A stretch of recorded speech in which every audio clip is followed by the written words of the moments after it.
நண்பர்களே வணக்கம். குடியாத்தம் குமரன். இந்த பதிவில் நான் ஒரு செய்தியை அழுத்தமாக பதிவு செய்கிறேன். வன்னியர் சமுதாயத்தின் மக்களுக்கு, வன்னியர் சமுதாயத்திற்கு நன்மை செய்த ஒரே இயக்கம் திராவிட முன்னேற்ற கழகம். ஓய்வுக்கே ஓய்வெடுத்துவிட்டு மெரினாவில் ஓய்வெடுத்துக் கொண்டிருக்கிற முத்தமிழறிஞர் டாக்டர் கலைஞர் அவர்கள். இன்று நன்மை செய்து கொண்டிருப்பவர் அன்பு தலைவர், மாண்புமிகு தமிழக முதல்வர், தமிழ் இனத்தின் தலைவர், திராவிட இனத்தின் தலைவர், தளபதி தலைவர் ஸ்டாலின் அவர்கள். ஆமாங்க, வேற யாரும் கிடையாது. இதை யாரும் மறுக்கவும் முடியாது. வன்னிய சமூகத்தினுடைய தலைவர்களை பெரிய இடத்தில் அமர வைத்து அழகு பார்த்ததும் முத்தமிழறிஞர் டாக்டர் கலைஞர், அன்பு தலைவர், தளபதி அவர்கள். வன்னியர் சமூகத்தை மோஸ்ட் பேக்வர்ட் கிளாஸ் பட்டியலில் சேர்த்தது யார்? மிகவும் பிற்படுத்தப்பட்டோர் பட்டியலில் சேர்த்தது யார்? முத்தமிழறிஞர் டாக்டர் கலைஞர். திராவிட முன்னேற்ற கழக ஆட்சி. இதை யாரும் மறக்கக்கூடாது. அதிமுக ஆட்சியில எம்ஜிஆர் முதலமைச்சராக இருக்கும் பொழுது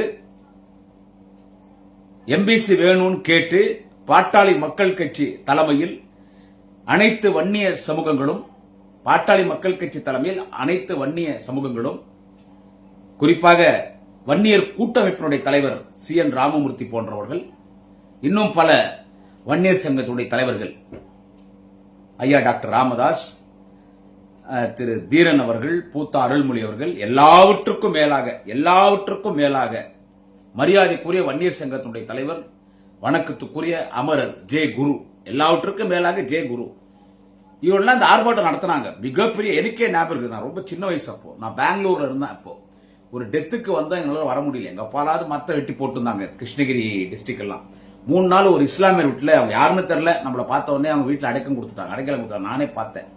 அவ்வளவு ஆர்ப்பாட்டம்லாம் வன்னியர் கூட்டமைப்புகள், பாட்டாளி மக்கள் கட்சி, டாக்டர் ஐயா ராமதாஸ் தலைமையில் அவ்வளவு பெரிய திரு CN ராமமூர்த்தி போன்றவர்கள், தீரன் போன்றவர்கள், ஐயா ஜே குரு, மறந்துட்டேன், ஃபர்ஸ்ட் ஐயா ஜே குரு, மாவீரன் ஜே குரு, இவங்கெல்லாம் ஒரு நடத்தி கிட்டத்தட்ட 22 பேர் சுட்டு சாகடிச்சாங்க. நூற்றுக்கணக்கான பேர் கை இழந்தாங்க, கால் இழந்தாங்க, வாழ்க்கையே போச்சு. 22 பேர் இறந்துட்டாங்க. 22 பேர் சுட்டு சாகடிச்சாங்க. 22 பேர் இறந்துட்டா இனி வன்னியர்கள் இடஒதுக்கீட்டு கேட்க மாட்டாங்க. ஆனா அதன் பிறகுதான் வன்னியர் சமுதாயத்தினுடைய அந்த போராட்டம் அதிகரித்தது. வன்னியர் இளைஞர், சத்திரிய குல வம்சத்தை சேர்ந்த வன்னியர் இளைஞர்களுக்கு வீரம் வந்தது. புயல் குணத்தோடு, போர்க்குணத்தோடு போராட ஆரம்பித்தார்கள். யார் போராடினாங்களோ அத்தனை வன்னியர்கள் மீதும் அன்று அரசு பொய் விளக்கு போட்டது. குண்டு வச்சான், ரயில்வே தண்டாரத்துக்கு குண்டு வச்சான், பஸ் எரிச்சான், ரயில் எரிச்சான், எல்லா வழக்குகள் போட்டு ஆயிரக்கணக்கான வன்னிய இளைஞர்கள் மீது வழக்கு போட்டாச்சு. அந்த வழக்கில் அப்படியே தொடர்ந்தா யாரும் படிச்சிருக்க முடியாது, யாரும் அரசாங்க வேலைக்கு போயிட முடியாது, லைஃபே காலி. அப்போ நம்முடைய தலைவர் கலைஞர் சொன்னார், நான் ஆட்சிக்கு வந்த உடனே வன்னியர்களுக்கு எம்பிசி கொடுக்கிறார். வன்னியர்களுக்கு எம்பிசி கொடுக்கிறார். யாருமே சொல்ல, கலைஞர் சொன்னார். தலைவர் கலைஞர் 89 ஆட்சிக்கு வரார். தலைவர் கலைஞர் அவர்கள் ஆட்சி பொறுப்புக்கு வந்த உடனே அவர் என்ன பண்ணாருன்னா, வன்னியர்களுக்கு இடஒதுக்கீட்டு கொடுத்தாங்க. இந்த சட்ட வல்லுநர்கள் எல்லாம் கூப்பிட்டு ஆலோசிச்சார் கலைஞர். சட்ட வல்லுநர்கள் எப்படி என்ன சொன்னாங்க, நீங்க எடுத்த உடனே வன்னியர்களுக்கு எம்பிசி கொடுத்துட்டா அது செல்லாதுங்க, கோர்ட்டுக்கு மற்ற ஜாதியினர் போனா அதை தள்ளுபடி பண்ணிடுவாங்க. மற்ற ஜாதியினர் கோர்ட்டுக்கு போனா தள்ளுபடி பண்ணிடுவாங்க, அது நிக்காதுன்னு. அப்போ கலைஞர் என்ன பண்ணாரு, அப்படியா நான் வன்னியர்களுக்கு மட்டும் கொடுத்தாதானே எம்பிபிசி மற்ற ஜாதியினர் போய் கோர்ட்ல போய் தள்ளுபடி பண்ணுவாங்க. இந்த சின்ன சின்ன சமூகம், அதாவது சின்ன சமூகம்னா தப்பா நினைக்கூடாது, மக்கள் தொகை குறைவாக இருக்கிறவங்க. இப்போ ஒரு கிராமம், இப்ப எங்க ஒரு கிராமம் எடுத்துங்க, என்னுடைய சொந்த ஊரு சீவூர் ஊராட்சி மன்றம். அங்க ஒரு 1000க்கும் மேற்பட்ட வன்னியர் குடும்பங்கள் இருக்கிறது. சின்ன சமூகம், சலுகை தொழிலாளி, நாவிதர்கள், இப்படி நிறைய சமூகங்கள் இருக்கு. சமூகத்து பேர் நான் சொல்ல விரும்பல. இப்படி நிறைய சமூகம். அந்த சமூகம் பாத்தீங்கன்னா எங்க ஊராட்சியில ஒரு 2 குடும்பம், 3 குடும்பம், 4 குடும்பம் தான் இருக்கும். 4 குடும்பம் தான் இருக்கும். அவங்களுக்கும் கொடுத்தாச்சு எம்பிசி. அதே கிராமத்தில் 1000 குடும்பம் இருக்கிற வன்னியர்களுக்கும் எம்பிசி கொடுத்தாச்சு. சோ இப்படி 108 ஜாதிகளோட சேர்த்து வன்னியர்களுக்கு எம்பிசி கொடுக்கிறார் கலைஞர். பிக்ஸ் பண்ணிட்டு என்ன பண்றார்? இதை யாரு சொன்னாங்கன்னு கேட்டா மருத்துவர் ஐயா டாக்டர் ராமதாஸ் அவர்கள் ஒரு மேடையில பேசுறாரு. அதை நான் சோசியல் மீடியால பார்த்தேன்.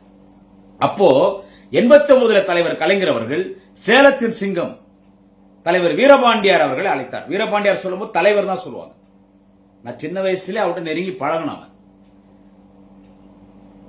97, 98, 99 அந்த காலகட்டத்தில் அப்பதான் சின்ன பையனா போறேன் கூட்டங்கள் பேசுறதுக்கு. அண்ணன் கோவிசெழியன், அண்ணன் நெல்லிக்குப்பம் புகழேந்தி, அண்ணன் ஈரோடு இறைவன், தஞ்சை மா கூத்தரசன், இப்படி இவங்களோடலாம் நான் வந்து கூட்டத்துக்கு போற காலங்கள் அது.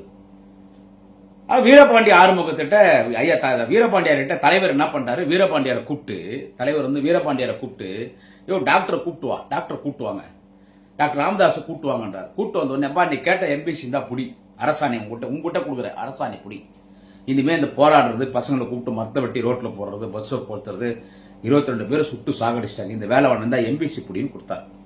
இது டாக்டர் ஐயா ராமதாஸே சொன்னார். கொடுத்துட்டு இந்த அதிமுக ஆட்சியில எம்ஜிஆர் ஆட்சியில போட்டாங்க பாருங்க, பொய் வழக்குகள்லாம் போட்டாங்க இல்ல, ஆயிரக்கணக்கான கிட்டத்தட்ட 1,00,000 பேர்கிட்ட போட்டாங்க அந்த பொய் வழக்கு. அது எல்லாம் தள்ளுபடி பண்ணிட்டார்.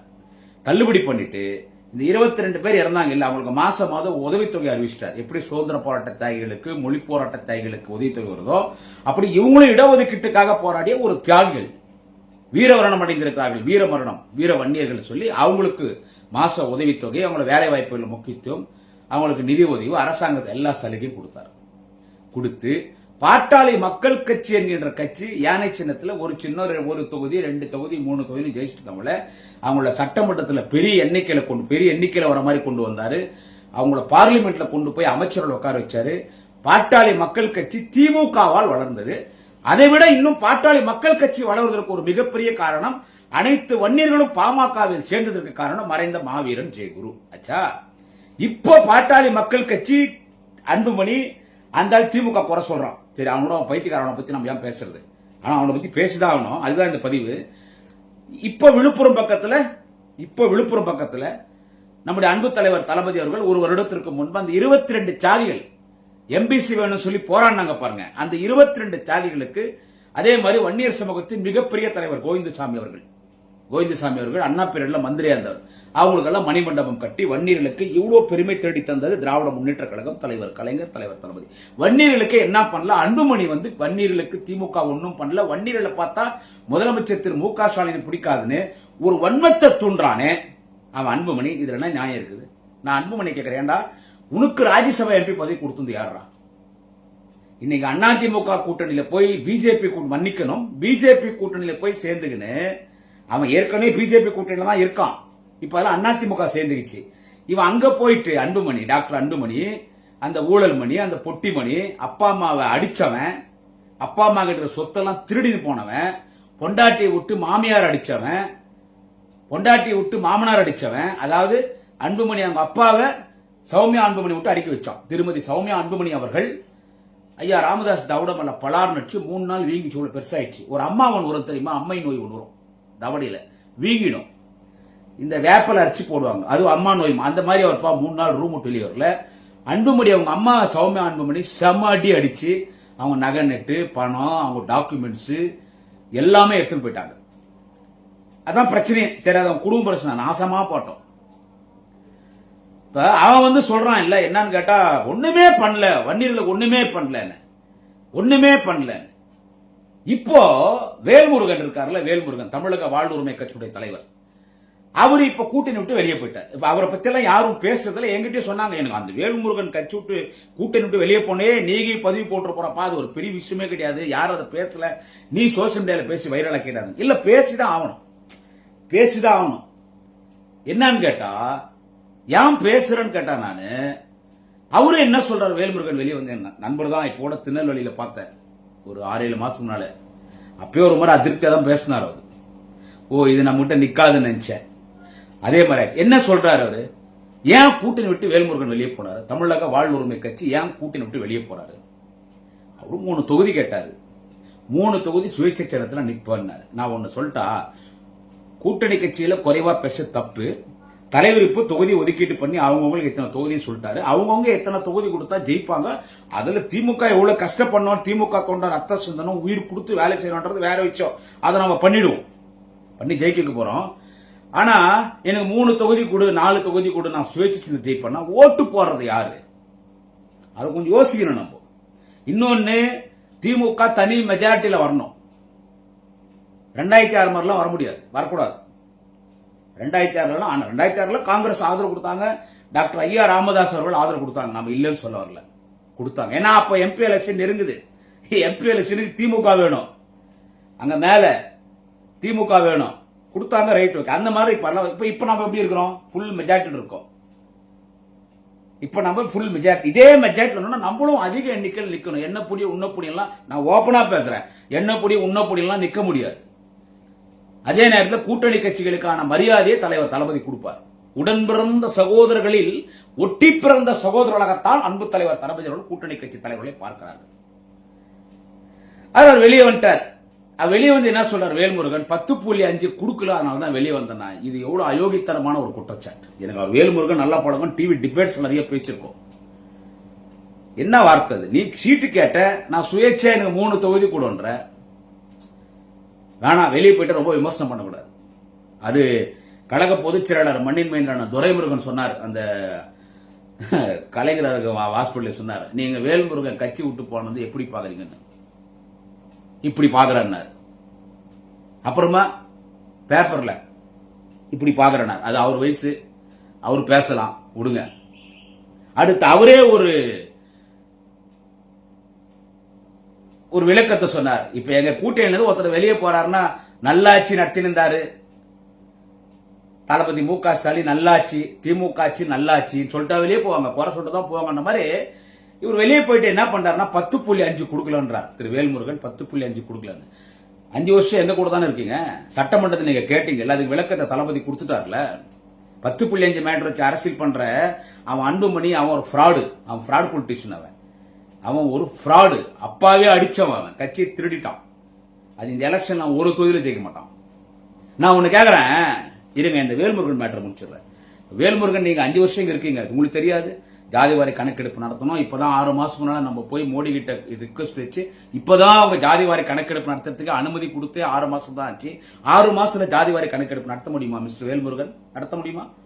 1.5 வருஷம் நீங்க படிச்சவங்க. நான் 9th தான் படிச்சிருக்கேன்.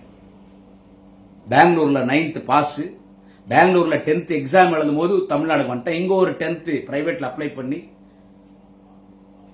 10th கிளாஸ்க்கே போகாம 10th ஒரு ஃபைல் சர்டிபிகேட் தமிழ்நாட்டில் வச்சிருக்கேன். இதுதான் நம்ம ஹிஸ்டரி. ஆனா நீங்க நிரம்ப படிச்சவங்க. யாரு? வேல்முருகன் தெரியாது. 6 மாசத்துல நடத்த முடியுமா சென்சஸ்? அதுக்கு கிட்டத்தட்ட 1.5 வருஷம் 2 வருஷம். 7.5 கோடி மக்கள் தொகை, எத்தனை கோடி வீட்டு ஏறி இறங்கணும். அது நம்ம அடுத்து கவர்மெண்ட் வந்த உடனே அதை நம்ம முறைப்படி சென்சஸ் எடுத்து நம்ம 10.5 என்ன 10.10 கூட கொடுக்கலாம். 10.20 வன்னியர் சமுதாய தகுதி இருந்தாலும் 10.20 கொடுப்போம்.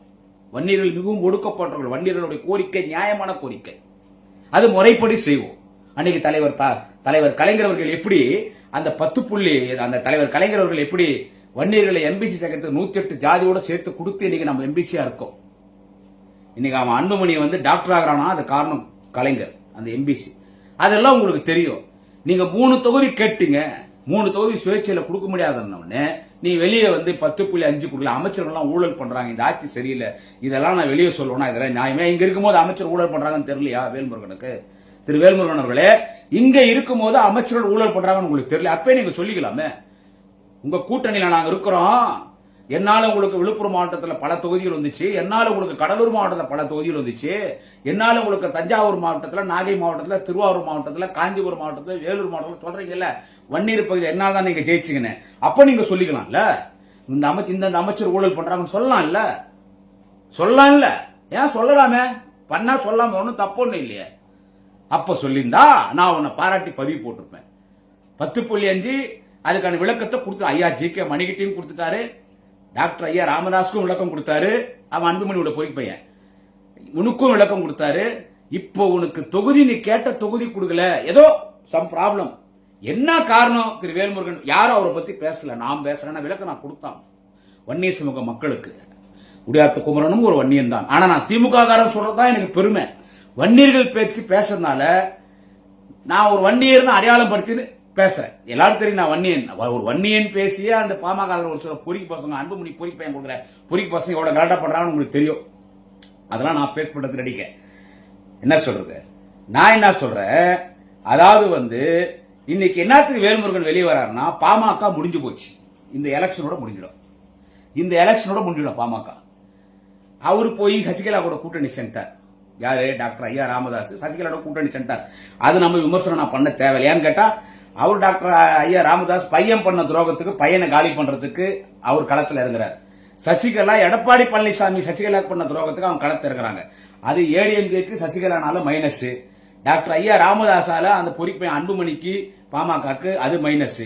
இப்போ வன்னியர்களுக்குன்னு ஒரு ஸ்டாண்டர்டான தலைவர் இல்ல, அந்த இடத்தை போய் நம்ம பிடிக்கலாம். 10.5 குடுக்கல பாத்தியா திமுக ஆட்சி முதலமைச்சர் திரு ஸ்டாலின். அதனாலதான் நான் வெளியே வரேன். எனக்கு சட்டமன்றம் முக்கியம் இல்ல, எனக்கு தேர்தல் முக்கியம் இல்ல, எனக்கு பதவி முக்கியம் இல்ல, நான் போராளே. அதனாலதான் அவர் வெளியே வந்துகிறாரு. ஆனா ஒன்னு சொல்லிட்டா, உண்மையான வன்னியர்கள் இனி திமுக தான் ஓட்டு போடுவாங்க. தலைவர் தளபதி ஸ்டாலினுக்குத்தான் ஓட்டு போடுவாங்க, வேற யாருக்கும் போட மாட்டாங்க. ஆனா நான் வன்னியர் மக்களுக்கு இந்த பதிவுல ஒரே ஒரு வேண்டுகோள், எடப்பாடி பழனிசாமி கூட போய் இவன் சேர்ந்திருக்கானே அன்புமணி. எடப்பாடி பழனிசாமி நம்ம சமூக மக்களை ஏமாத்தினவ தானே. இது அன்புமணியே சொன்னான், அவன் அன்புமணியே சொன்னான், டாக்டர் அன்புமணி. அதே மாதிரி மரியாதைக்குரிய சகோதரி திருமதி சௌமியா அன்புமணி அவங்களும் சொன்னாங்க. என்ன சொன்னாங்கன்னு கேட்டா அவங்க பிஜேபியோட நிக்கும் போது என்ன சொன்னாங்கன்னா, 10.5 கொடுக்கறன்னு எடப்பாடி பழனிசாமி நம்மள ஏமாத்திட்டாரு. தேர்தலுக்கு 4 மணி நேரம் எலெக்ஷன் கமிஷன் தேர்தல் அறிவிக்கிறதுக்கு ஒரு 4 மணி நேரம் இருக்கும்போது தான் அரசாணை வெளியிடுறாரு எடப்பாடி பழனிசாமி. 4 மணி நேரத்தில் இன்னைக்கு எலெக்ஷன் 4 மணி நேரம் அறிவிக்க போறாங்க. இப்போ ஒரு மணி, நான் இப்ப பேசுறது எத்தனை மணிக்கு ஒரு யூடியூப்னு தெரியல, ஒரு மணி. இப்போ ஒரு மணின்னா ஒரு மணிக்கு சொல்றாரு, வன்னியர்களுக்கு 10.5 ஒதுக்கீடு பண்ணியாச்சு, ஏதோ அரசாணை வெளியிடுற கவர்மெண்ட் கேட்க வெளியிட்டாச்சு, வன்னியர்களுக்கு 10.5% 10.5 ஒதுக்கியாச்சுட்டார். ஒரு மணிக்கு அறிவிக்கிறாருங்க, 5 மணிக்கு எலெக்ஷன் அறிவிச்சிட்டாங்க.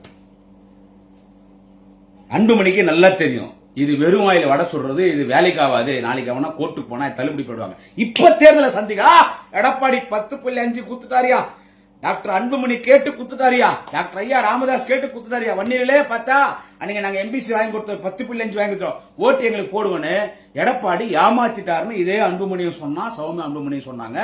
இப்ப அப்படி எடப்பாடி குத்தாரு, திமுக அதை ரத்து பண்ணிட்டு சொல்றான். பொறுக்கி அவன் பிராடு பையன். இந்த 420 420 840 கேப் மாதிரி முள்ள மாதிரி முற்றுக்கு ஜாடு மாடு பாடுகா லக்காடி பாடு டாக்டர் அன்புமணி சொல்றான். அது ஏமாத்தினார். வன்னிய மக்கள் என்ன பண்ணிட்டாங்க நம்பி பூரா அந்த தருமபுரி சேலம் கிட்டத்தட்ட 25 தொகுதி வன்னியர் தொகுதி ஜெயிச்சிட்டார் எடப்பாடி பழனிசாமி. நான் இங்க பாமக 5 தான் ஜெயிச்சிச்சு, பாமக 5 தான் ஜெயிக்குது. ஆனா எதிர்கட்சி தலைவராக எடப்பாடி உட்கார்ந்திருக்காருன்னா அது காரணம் நமது மகிழ்ந்த மரியாதைக்குரிய வன்னியர் சமுதாயத்தினுடைய மக்களுடைய வாக்கு வங்கி. அந்த பிராடு வேலை பண்ணதுக்கு எடப்பாடி துணை போனவன், இந்த ஐடியா கொடுத்தவனே டாக்டர் அன்புமணி தான். அவருக்கு தெரியுமா என்னன்னு தெரியல பெரியவருக்கு, டாக்டர் ஐயா ராமதாஸ்க்கு. இப்ப ஏமாத்திரி வன்னியர்கள் திமுக விரோதி வன்மம் 10.5 கொடுக்கலன்னு இந்த பொறுக்கி போய் அன்புமணி பேசுறான். அவன் ஏன் பிஜேபி போட போய்க்கிறான், திருட்டு பையன். அங்க போய் மருத்துவக் கல்லூரி ஒதுக்கீட்டு பண்ணதுல அவன் பண்ண ஊழல், அவன் பண்ண தப்பெல்லாம் கவர்மெண்ட் கண்டுபிடிச்சிட்டு அவனை தூக்கி உள்ள போடணும்னு இதே டாக்டர் ஐயா ராமதாஸ் சொன்னாரு. என் காலை கெட்டி புடிச்சுனாங்க அன்புமணி, அவங்க பொண்டாட்டி சௌமியா அன்புமணியும். நாங்க மட்டும் பிஜேபி கூட்டணி நம்ம போலனா எங்களுக்கு நீங்க கொல்லி வச்சிருக்கோம், எங்களுக்கு தூக்கி குடும்பத்தோட உள்ள போட்டுருவாங்கன்னு ஒழிஞ்சு போங்களான்னு விட்டேன். அண்ணாமலை வீட்டுக்கு வந்ததும் தெரியாது எனக்கு முன்கூட்டி தகவல் தெரியாது, இவனுங்க சாப்பாடு ரெடி பண்ணதும் தெரியாது, என்ன ஒரு பொம்மை மாதிரி பயன்படுத்தினாங்க. கூட்டுன்னு போய் சேலத்தை நரேந்திர மோடி போது மேடையில உட்கார வச்சுட்டானுங்க. என்ன கூட பேச முடியல, இவன் அன்புமணி தான் பேசினான் அப்படின்னு அவரே சொன்னார். எனவே வன்னியர்களை பேரை சொல்லி உங்க எல்லாம் ஏமாத்துறாங்க. ஆனா ஒன்னு சொல்லிட்டா சகோதரர்களே, சகோதரி விருதாம்பிகை யார் தெரியுமா? மாவீரன் ஜே குருனுடைய மகள். அந்த அம்மா என்ன சொல்றாங்க, அந்த சகோதரி விருதாம்பிகை, வன்னியர்களுக்கு எம்பிசி பட்டியல் சேர்த்து வன்னியர்களை எம்பிசி ஆக்கந்து கலைஞர் திமுக நம்ம சமூகத்துக்காக போராடி இடஒதுக்கீடாக போராடின 22 தியாகிகளுக்கு மணிமண்டபம் கட்டி ஐயா கோவிந்தசாமிக்கு மணிமண்டபம் கட்டினவரு திமுக தான் ஓட்டு போடணும்னு நன்றி உணர்வோடு சகோதரி விருந்தாம்பிகை. அவங்கள விட ஒரு வன்னியர் தலைவர், உண்மையான வன்னியர் சங்கத்துடைய தலைவர் யார், வன்னியர்களின் தலைவர் யார் என்று கேட்டால் வன்னிய சிங்கப்பெண் திருமதி விருந்தாம்பிகை மனோஜ், அவங்க வீட்டுக்கார மனோஜ் நல்லா படிச்சவர். ஐயா ஜெய குரு, மாவீரன் ஜெய குரு தாண்டா வன்னியர்கள் தலைவர். அவர் திமுக எவ்வளவு எதிர்த்துக்கலாம், ஆனா ஒரே நாள் 7 அம்பேத்கர் சிலையை திறந்த ஒரு சமூக நீதி புரட்சியாளராகத்தான் நான் ஜெய குரு அவர்களை பார்க்கிறேன். அவரு இறந்துட்டாரு, அவரு ட்ரீட்மெண்ட் காசு கொடுத்திருந்தீங்கன்னா அப்பனும் புள்ளியும் அவர் இனி உயிரோடு இருந்திருப்பார். ஆனா அவர் உயிரோடு இருந்தா பாமக புரிஞ்சிருக்காது, அன்புமணி இருக்கிற இடம் இல்லாத போயிட்டு இருப்பான். இன்னைக்கும் ஜெய குரு அவர்களுக்குத்தான், மாவீரன் ஜெய குரு அவர்களுக்குத்தான் வன்னியர்கள் மத்தியில மரியாதை இருக்குது. ஏதாவது ஒரு மேடையில் டாக்டர் ராமதாஸோ டாக்டர் அன்புமணியோ ஜெய குருன்னு சொன்னா 5 நிமிஷம் கை தட்டுறாங்க. அவர் தான் உண்மையான தலைவர். அவருக்கு ஒரு சில தாதி பேரை சொல்லி திட்டிருக்காரு, கலைஞரை விமர்சனம் பண்ணி எவ்வளோ பேசுவார். பாட்டாளி மக்கள் கட்சி இருக்கிறதா வன்னிய, மத்தவெல்லாம் வன்னியெல்லாம் பேசிருக்கலாம். ஆனா அண்ணல் அம்பேத்கரை மதிப்பு கொடுத்தார். அண்ணல் அம்பேத்கரை ஒரு சமுதாயத்துக்கு மட்டும் சொந்தம்னு சொல்லாதீங்கடா, அவர் சமூக நீதி காவலர். அண்ணல் அம்பேத்கர் எல்லோருக்கும் காண ஒரு தலைவன். முதல் சட்டத்தை வடித்தவர் அண்ணல் அம்பேத்கர்னு. அண்ணல் அம்பேத்கருக்காக 7 சிலை திறந்த மாவீரன் ஜெய குரு இறந்தபோது காப்பாத்துறீங்களா? ஒரு 70 லட்சம் உங்களுக்கு ஒரு பணமாடா?